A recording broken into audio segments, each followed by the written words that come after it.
Hello! Welcome to Pint of a Story with me, Shobit. In this podcast, we bring you pint-sized stories from indie authors such as myself that you are likely not to have read before. Links to where the stories live on the internet will be in the show notes or description, and we do encourage you to click on them and read the stories for yourself. Hope you enjoyed today's story, and if you do, please share it around and subscribe if you like.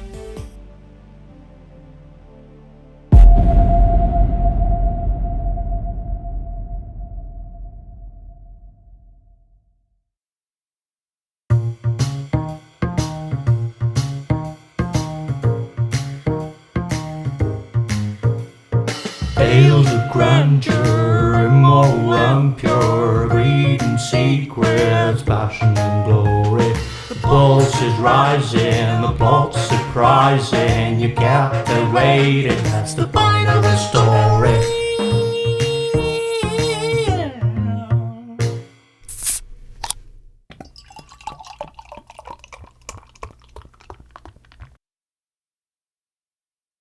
Yes, that indeed is the point of the story, and today's story is dedicated to having celebrated Women's Day this month. The story is called The Old Man's Peace and was first published in December 2016 on showbitabral.com. Your comments or feedback really do matter, so please leave some, and I hope you like this one. Here goes.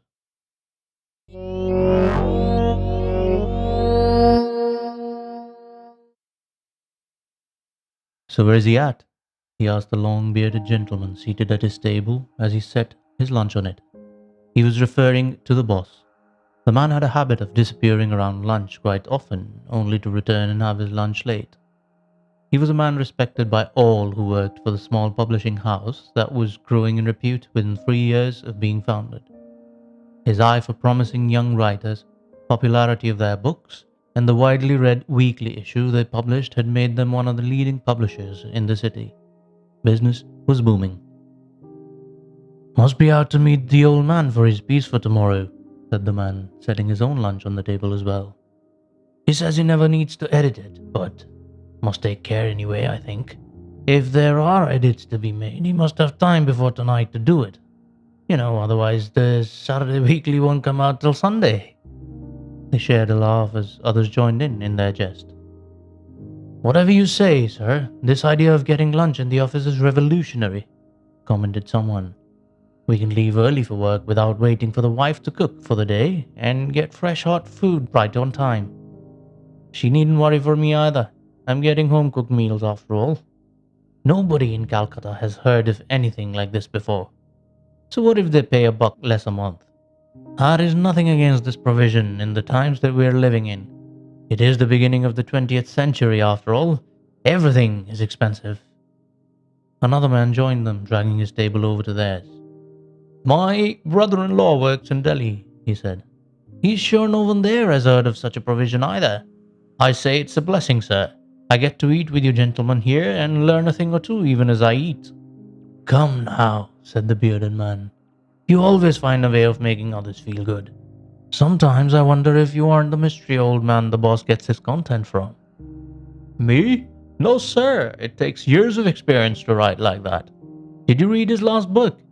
How much must have he gone through in life to portray his story in such a manner? No wonder he wants to stay away from limelight and in peace. Boss says no one wanted to publish him before, and that is why he chooses to stay anonymous, so long as his work is appreciated." "You've been talking a lot to the boss lately," a senior member remarked.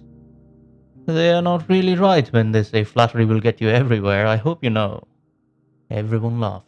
"This fish is just to die for. He has made the right choice, contracted this caterer, whatever you say." The bearded man wasn't the alone to relish it. Everyone else was enjoying too. "He really made the effort to find the right people for this." "I hear the contract went to a woman who's friends with his wife," said someone. "I hear she runs the business by herself and employs women only." "What rubbish," said the senior fellow. "Since when did women run businesses? She must have a man looking after the affairs. Maybe she looks after the meals and their preparation. I can imagine they employ women to cook, but some man has to run the business. There is, after all, procurement and handling of money. Even if workers are women, business still has to deal with external parties as well. That's the thing, sir. They say she was to be wed to that businessman from Howrah, the one that studied at Cambridge. Waiting for him with her father at his storage near the river, she started going through his ledgers, they say. Found a few inefficiencies as well. He never married her after. She never married either. And just how do you know this? My cousin works there, sir. Saw the whole thing happen. The man wasn't pleased and she argued with him in front of his employees. What man would stand that, sir? Who would want to spend the rest of their lives with such a woman? Times are changing, brother of mine, he said. You may even have women working with us in the years to come. That will be the end of my career, sir. I hope that time isn't upon us. What she does with her food business, I don't mind, but in this office? This work is for men, sir. Well, I don't think if she can manage her business, that is bad at all, said the bearded man. She couldn't get married because she is smart. That I understand, although I don't think it fair. She was only pointing out what she could see wrong, not taking the business over. So long as she knows how to produce good food and can manage the economics, I don't see her stepping on any shoes. Plus, she comes in every day to see the delivery to the office and puts the boss's lunch on his table herself. That is personal attention to your client. Where do you see that anymore? I think boss has done a good deed by helping out his wife's friend with this. Oh, said the senior man. Liberalism and the New World Order. My friend is a futurist then. She's getting by in a world that doesn't accept her intelligence by bringing us good food and has sought help of a friend for it. What is wrong in that? She isn't bothering anyone. Oh no, please don't mistake me, he replied. I don't mean to imply that she shouldn't do it. But were she to be married and had still run the business, she could get help from her husband in it as well, without it robbing the bliss from her life. Well, I guess if that is what you consider bliss. What's happening, fellas? They heard as the boss walked in. How was lunch? It was fantastic. This is what we are talking about. This is a really good idea. Glad you like it, he said. Could one of you see me in my office in 15 minutes, please? Enjoy the rest of the lunch. Is mine in? Yes, sir. The madam left yours in herself, as usual. Thanks, he said as he walked over to his cabin. He opened the container at the bottom of the tiffin box first and took out a piece of paper. He opened it and read it through with a smile on his face. Brilliant. Then he wrote on a sheet of paper himself. One day, the world will recognize you for who you really are, and others like you.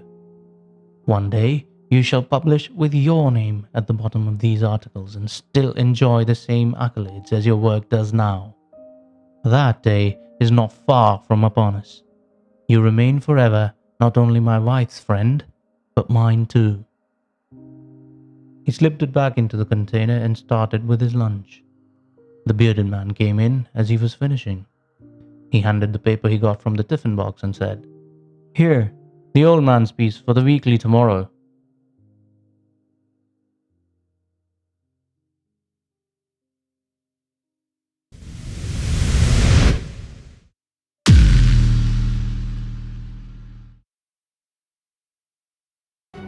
So, we hope you liked that story enough to tempt you to subscribe. We encourage you to share it with anyone else you can think of that would like to hear our stories as well. But do not forget, it is the writers that make the stories, so please read them for yourself by clicking the link in the description. That'll mean the world to us. Thank you for your time, and we hope to see you with our next. In the meantime, remember, if you can't find what you're looking for, create it. Take care.